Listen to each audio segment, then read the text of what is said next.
welcome to the Animal Training Academy Making Ripples podcast show, the show where we share the stories of the ripple-making extraordinaires with behavior nerd superpowers who make up the Animal Training Academy membership.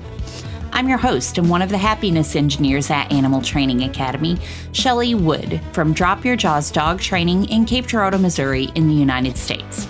We're absolutely thrilled and grateful to have you here with us today. Make sure you go ahead and hit that subscribe button so that you don't miss a single episode. This show is brought to you on behalf of the Animal Training Academy membership. So if you like the conversations in these episodes, then we want to invite you to continue them with like-minded people in the ATA membership, which you can find out more about at www.atamember.com. Within the membership, you can get access to twice monthly live web classes, the back catalog of previous web class replays, plus a huge library of videos and projects to help you problem solve your training challenges. And we're a sociable bunch with an exclusive private Facebook group and forums area. It's like a Netflix social media platform for animal behavior geeks.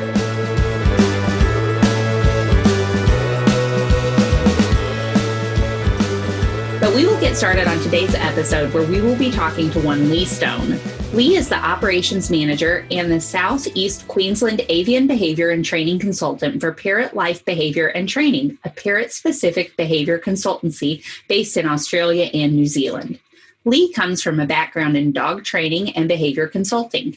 She started her behavior journey in 2010, working with her mentors for 4 years before moving to the Pilbara region of Australia and starting her own small dog training business, offering group classes, behavior consults, and educational programs.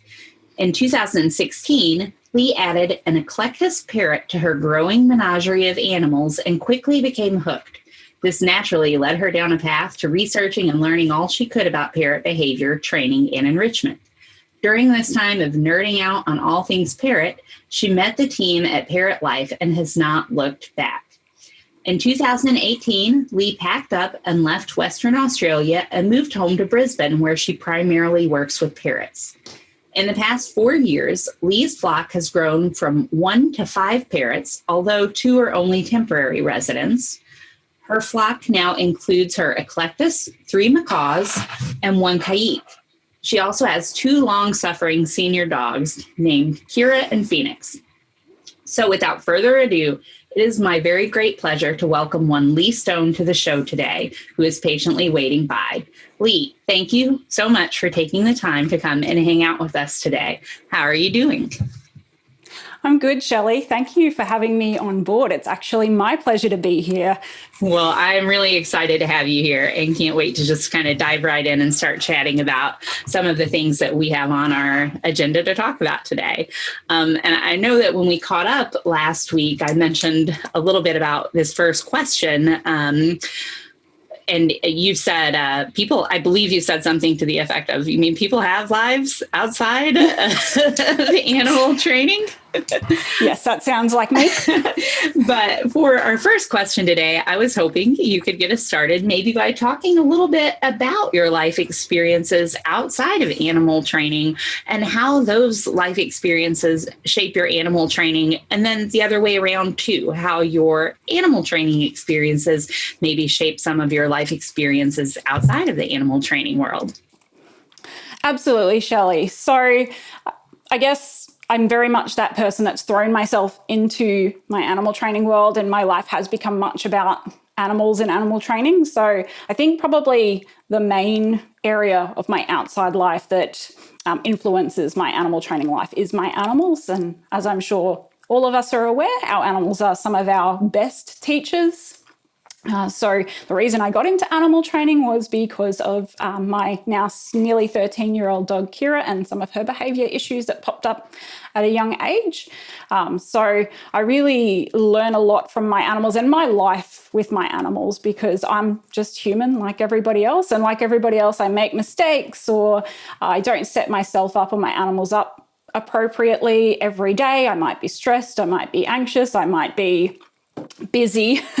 And so I fail in being proactive. And I think that really helps me to remember that my clients are also just human, and I can't necessarily expect more from them than I expect from myself. So I use those experiences with my own animals to keep that in the back of my head, to be a bit more empathetic about the situations that my clients might be in on a day-to-day basis.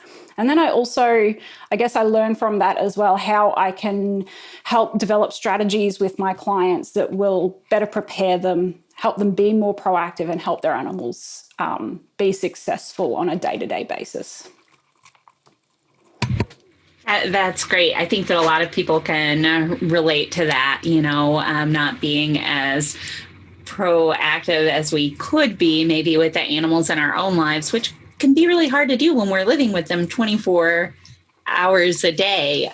So I love that you use that personal experience to help you to be a little bit more empathetic with your clients. So yeah, that's wonderful.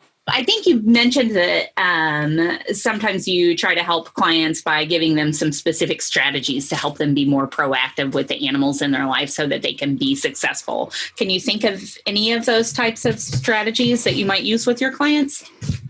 Yes, absolutely. Probably the biggest one, especially with parrot clients, is pre-prepping foraging and enrichment activities for their birds in advance. So one of the strategies that I utilize for my own animals, and especially my parrots, is to sit down. If I'm watching TV in the evenings, then I'll sit down and I'll do foraging prep for the next day or for several days in advance, depending on what I've got coming up and how busy I am. Because I know that in the moment of I've got to get out of the house first thing in the morning for work, or something else takes up my time suddenly, then that can be the first thing to fall on the wayside. And so then we end up with parrots that don't have much else to do with their time, so they scream or they engage in destructive behavior around the house. So by giving the clients that strategy to sit down and just make some super simple foraging up in the evenings, they have these toys that they can hand out to their parrots throughout the day that are going to keep them busy and prevent them from engaging in potentially problematic behaviours that we see really regularly with our parrot clients. Oh, that's great. I really love that.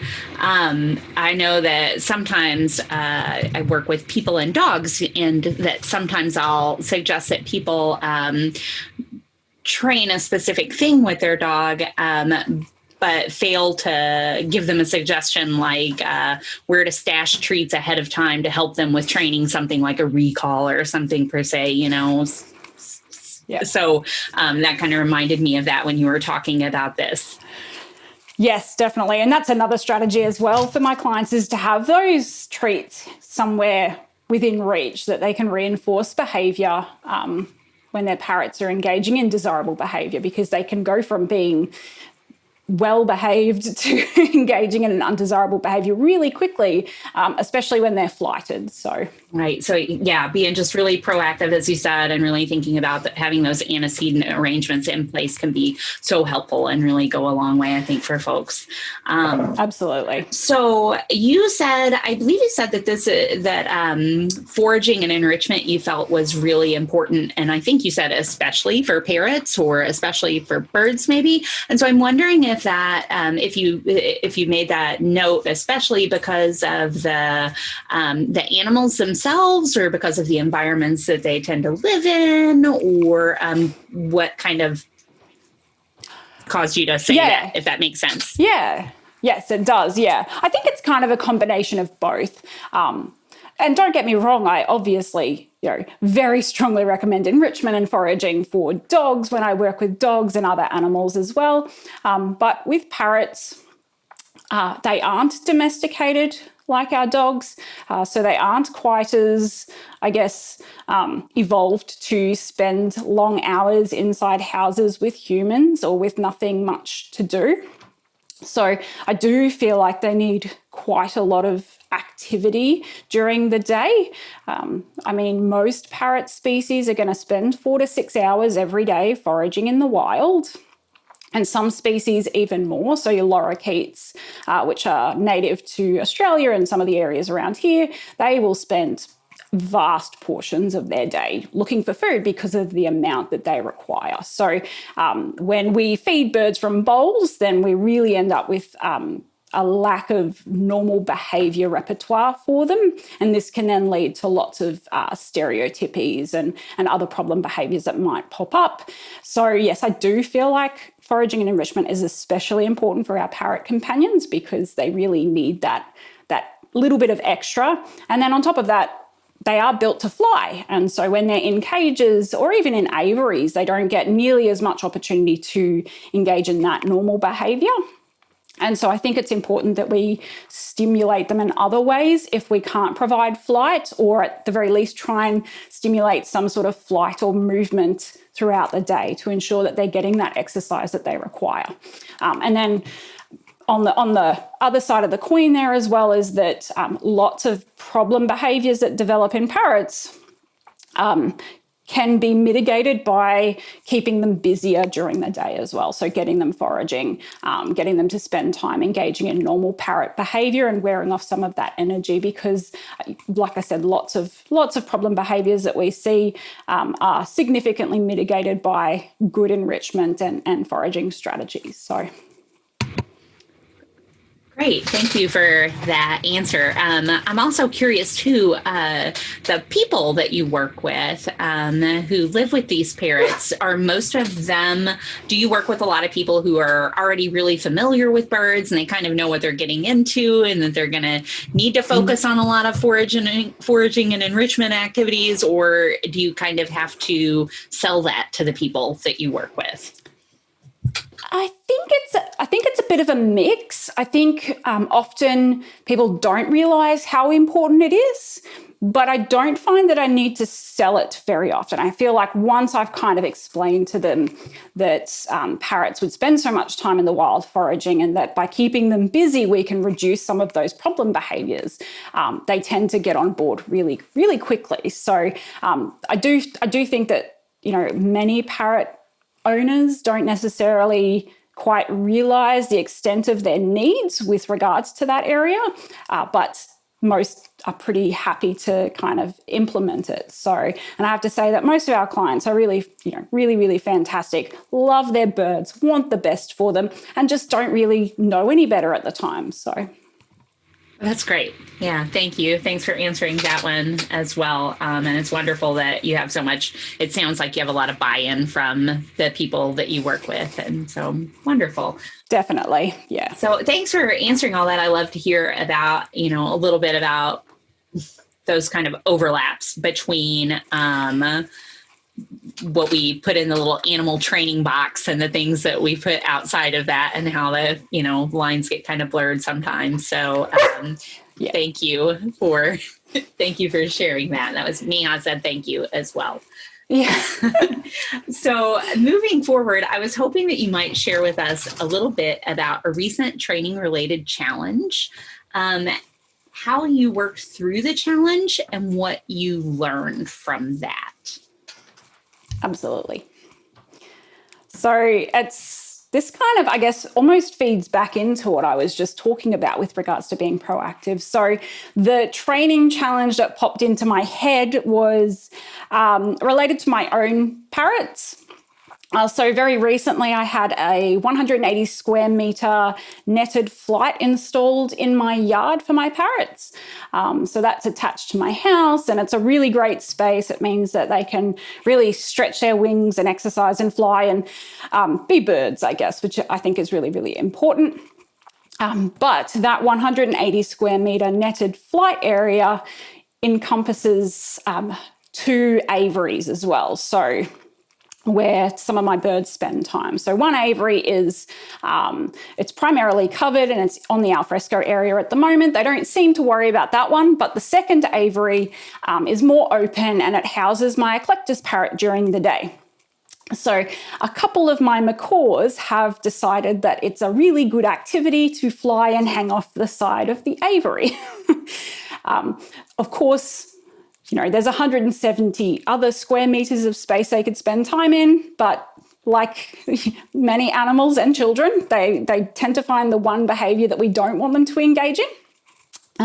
So instead of spending time on their perches and playing with the plants that I've planted for them and the waterfall and everything else that I've put in there to enrich their lives, they think hanging off Kokoda's aviary is probably the best fun ever.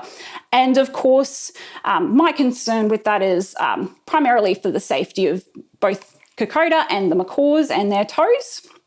Toe injuries are really common with parrots that share a home together, because if they land on each other's cages, they, do sometimes chomp at each other's toes. So injuries to the toes and that can be common. So my concern is obviously to kind of prevent that from happening. And of course, when they do it, my reaction is to jump up and immediately try to remove them from the space. And in that way, I'm then reinforcing the behavior, which means that it's just going to happen more and more often because they're getting my attention. And also the eclectus reacts generally poorly to that behavior as well because they're invading her personal space. So this has been my recent challenge, is trying to find a way to prevent that from happening while encouraging more desirable behavior in that space. So, and this comes back to being proactive. So the way that I've kind of started working through this with them is it's very difficult because I also don't want to spend my whole time out there just feeding them treats for being on perches and things like that. So the strategies that I've come up with for this are, firstly, if I'm taking the birds out there that I know are liable to go and hang out in the aviary, I actually move my Eki out of her aviary and into a different space. So that's inside in her cage inside because she sleeps in there, or out into the macaw aviary for a little while. I just remove her from that space, shut the door. And in that way, what happens is if my birds end up landing on the aviary, I don't react to it. I don't need to. And the eclectus isn't there to react to it either. So we've automatically just removed any reinforcement for that behavior. And then I set up as much foraging as I can in the space as well. So I've got foraging trays where they can kind of get down and forage through there to get access to their pellets. I have just little foraging stations, as well as spending time with them, engaging in training behaviours. So training recalls and moving from station to station and perching, so that they are getting reinforced more heavily with my attention and with treats for hanging out in the areas that I'd like them to hang out in. Or I'll just go out and sit somewhere in the backyard and they can come and sit with me and we can have a bit of a play and muck around in an area outside of that aviary. So it's kind of a two-pronged approach: remove the reinforcement for the undesirable behaviour and encourage, obviously, more of the desirable behaviours in that space. So that's, I guess, my training challenge at the moment. It's certainly in the early stages. We've only really just started doing that. And my eventual goal would be that I don't have to remove Kokoda from the area, that she can stay in her aviary, so that, and they'll still kind of give her space and no longer hang out on top of the aviary. But that's kind of down the track. We'll see how we go while she's not in there. What I've learned from this is, and it's, I guess, something that I'm always aware of, but is that antecedent arrangement and good environmental setups are probably one of the most critical parts of successfully training animals. So that's wonderful. Yeah, thank you for sharing that with us. And we keep coming back to those antecedent arrangements in this conversation, don't we? We do, yes. Yeah, super, super important. You answered my question about it. I was going to ask how long you've been working on this, but it sounds like it's a brand new project. So I hope to see how it goes. Maybe you'll share a bit about it maybe in the Animal Training Academy forums or Facebook group or somewhere, and I can keep up with this. Absolutely. That's a very good idea. I should do that. Yeah. Okay. Well, thank you for sharing about that. That was a lot of fun to learn about as well. And I'm hoping that you could now share with us a behavior that you have trained or a training situation that you've been involved in that you're proud of. Yeah, great. So when I was thinking about this particular question, I think a particular dog popped into my head, and her name is Pippa. I met Pippa 6.5 years ago now. So when she was just a teeny tiny, 10-week-old puppy. She was one of my first clients when I moved to Western Australia. And so I met her and her mum.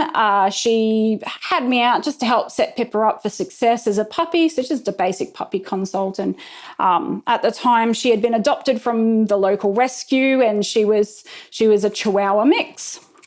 So I did these sessions with her, and then didn't hear from them for a while. And Pippa and her mum came back to classes probably 12 to 14 months after that. And it became immediately obvious that Pippa was not, in fact, a Chihuahua mix. That Pippa was a Greyhound mix. And having observed her over a period of time, and her physical and behavioural characteristics also made me feel like she was probably mixed with some kind of herding breed. So instead of getting the little, kind of cuddly lap dog that she was expecting, Pippa's human got a very, very energetic Greyhound herding breed mix, so essentially a lurcher.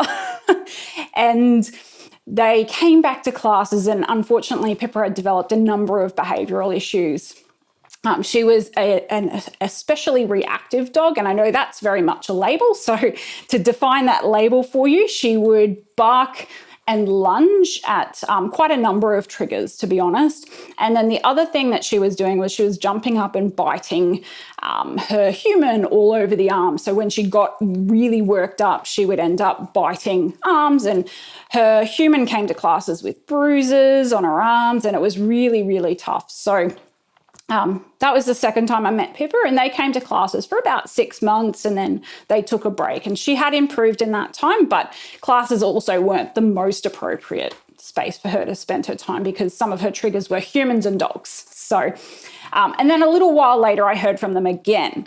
And by this stage, Pippa was barking and lunging essentially at almost any stimulus in her environment. So somebody talking outside, somebody moving around in the street, birds in the sky, planes, dogs walking hundreds of meters away. Her triggers were numerous, and she was also still engaging in some of the biting and mouthing behaviour, and she was barking at her human to play ball all of the time. So poor Lisa couldn't sit down and have a bath without the dog standing there with the ball and barking at her. So the reason she ended up getting me out to do some private training, though, was because she had been notified by the business that she worked for, who provided her housing, that she was going to need to move. And they were moving her into an apartment, which is very daunting, I guess, situation when you've got a dog that reacts to so many different things and is barking so much. And it's so high energy. So she got me out to work on that, and thankfully she got me out relatively early. She had quite a bit of time to prep for that. So we got out there early, and we without going into like long and laborious detail about the different, management and behavior modification techniques we used, we worked really hard with Pippa, and we overcame a lot of her issues. And, I think the thing for me was that, I was very proud when they moved into their apartment, and Pippa acclimatized perfectly. There weren't any barking issues by that stage. We had managed to overcome a lot of the major problems that were concerning for her moving into that apartment complex. And towards the end of my time in Port Hedland, I was actually going over and taking Pippa out and walking her because her human was working shift work where she'd work 8 days on and do 12 hours a day. So she was worried about her being inside all day, obviously. And it was such a pleasure to walk her, So she went from this dog that, if you took her outside, she was barking at the bird and the plane and that dog that's, over there, or just any noise she could hear. Traveling in the car would result in barking out the windows at people and everything else. or jumping up and mouthing at your body. By the time I was leaving, I was walking her, and she was just the most magnificent dog to walk. She walked beautifully on lead. She was, she still had triggers, but her threshold for those triggers were very, very reduced. And many of the triggers were no longer triggers for her at all. She could definitely kind of cope with passing people and wasn't worried about birds or cars on the street anymore. We could walk in a residential area without it leading to, lots and lots of barking and lunging and stress from her. And I think the one thing that stuck out in my mind was I was walking her one day and a guy passed us and he said, "Wow, she's so well trained. She's so well behaved." And I was like, "You don't know the half of it." And I'm not just, that's not all of my work, because in there I was just coaching her human. It was her human's work that really made the difference, as you know, when you're working with clients and their dogs, that we're only there. We only see the animal for an hour here or an hour there. It's really up to the client. And so I was very proud of how well they had done together, especially because her human was a challenging client, not in that she was, how do I describe this?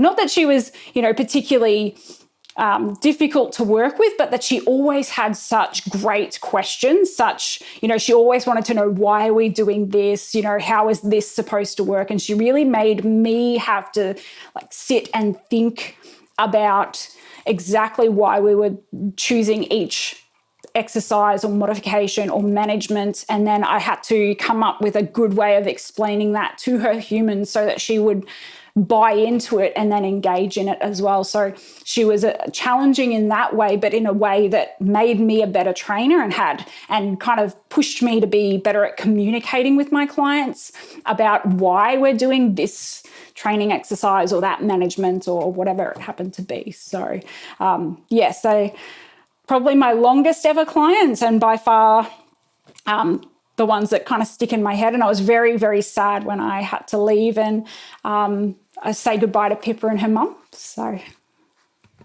I love it. Thank you so much for sharing that story with us. I'm curious, how long did you work with Pippa, with the privates, once you started working privately with them? Yeah, so I'm plundering my memory banks here. They did book in for quite an extensive behaviour package. So I believe we did 10 private consultations, and I think we spread those out over probably 8 to 10 months. So we, started with regular sessions kind of once every 1 to 2 weeks initially, and then towards the end of the package, we pushed them out. So we were waiting, 4 to 6 weeks between sessions. But then I continued working with her through taking her out and about during the day when her mum was at work as well. So that was outside of the behaviour package per se though, so. And I know you said that you didn't want to go into long detail about every, all of your strategies, but I'm just kind of curious if you remember where you started with Pippa, the first kind of thing that maybe you tried to address with her and her human.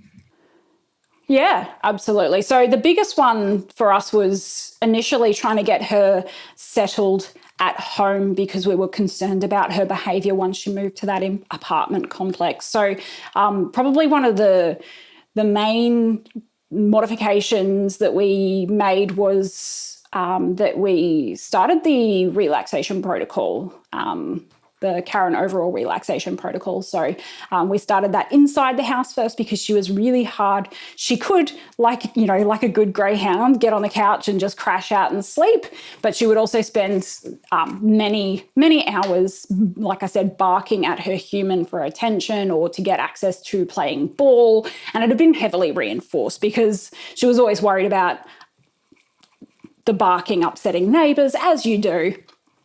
So one of the first things we did was implement some the mat training exercises and the relaxation protocol at home inside the house, so that she would start to relax in that situation and chill out on a mat and just settle without the need to be constantly doing something or having somebody throw a ball for her. And we then moved that to the front yard of the house, which was an area where she was also very liable to bark and run the fence line if there was anything in the environment. So once she did well inside, we moved that to the outside area, and she practiced it out there.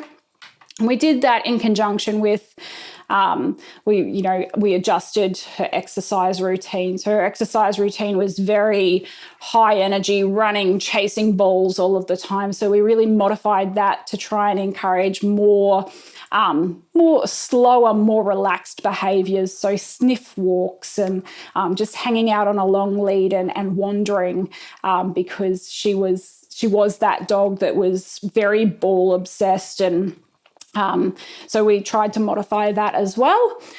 And we implemented the look at that game quite a bit as well. So we'd work on the mat and the relaxation protocol outside, but then we would also specifically work on the look at that game with triggers outside of the yard as well. So thank you for sharing all of that detail with us, Lee. I know that the listeners, like myself, are going to enjoy being able to hear a little bit about the process that you went through with, was it Pippa and her owner, yes. or her human, Pippa and her human? And I remember what you said earlier when you were first telling the story about the gentleman on the walk that said, oh, wow, she's so well trained. And I can only imagine how good that must have made you feel, and how good it must make you feel to know that you contributed in Pippa and her human having great success in their new apartment together. So I can certainly see why that is a story you're proud of. So thank you for sharing it with us. Absolutely. Thank you. So unfortunately, we are about at the end of our time here today. But before we wrap up, would you mind sharing with everybody where they can go to find out more about everything that you're doing with Parrot Life and all of the different training services that you offer, how folks can get in contact with you? Absolutely. So we've got obviously the Parrot Life website, which is just parrotlife.com.au. That's just going through a bit of a remodel now. So in the next couple of weeks, I'll be relaunching a brand new website. I'm very excited about that. Lots of hard work.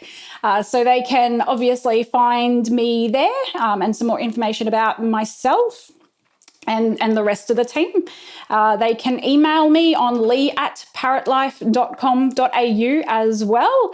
I do have a business page as well that's unrelated to the Parrot Life stuff, which is just Animal House, which is HAUS, behavior.com.au. So that's where most of my dog training stuff lives. But as you mentioned at the beginning, I primarily do parrot training at the moment. We at Parrot Life, we provide primarily parrot-based services, although we do work occasionally with other species as well. Our main area of focus is in-home and private consultation services. So we work both in-home and online with clients via Zoom or Skype, just depending on their location. So it's really cool to be able to work with birds all over the world. I just worked with a client in Malaysia on the weekend, so that was pretty fun.